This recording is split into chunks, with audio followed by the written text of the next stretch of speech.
Bonjour, je vais aujourd'hui vous présenter un instrument rare et surtout oublié aujourd'hui, tombé dans l'oubli, disparu, le Sinfonetta.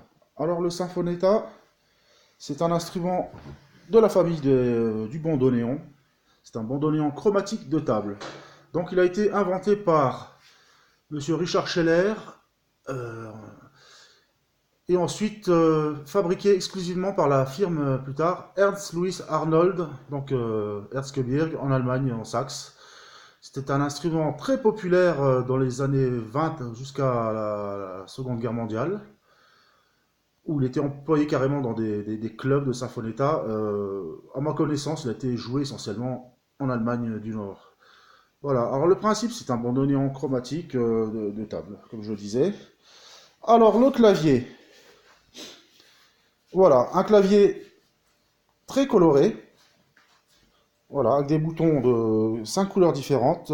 Vous avez du vert, bleu, enfin voilà, le bouton est passé avec le temps, rouge, noir et blanc. Donc ça servait essentiellement à faciliter son apprentissage.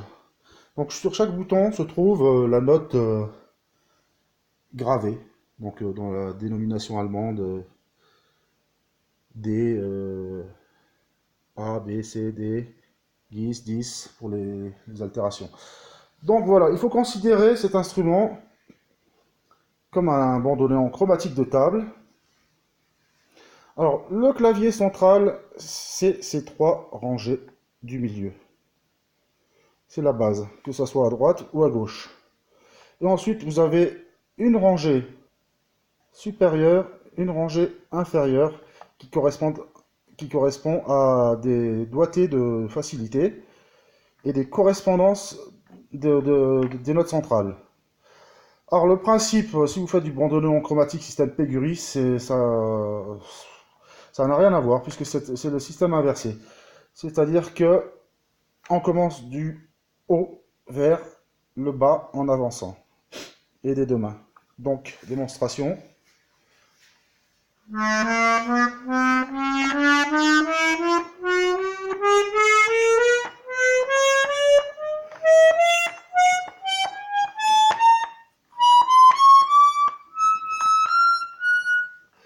Voilà. Donc, après, on peut pousser euh, un clavier pour avoir une note. C'est-à-dire, vas-y, montre-nous. Tu appuies la note et tu pousses sur le clavier qui correspond, donc le clavier droit. La note est actionnée. Donc, si je retire, il n'y a pas de note.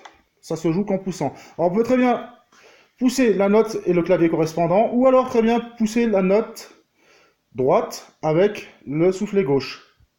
Démonstration.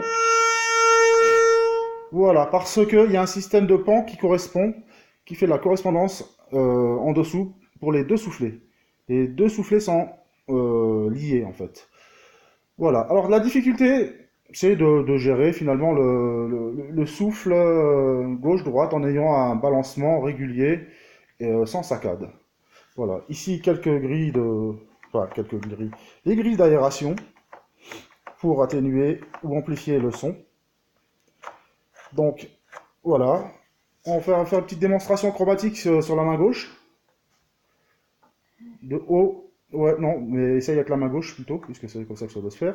Non. Index.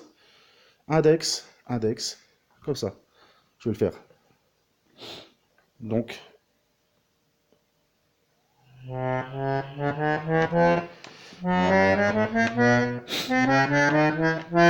Etc. Voilà.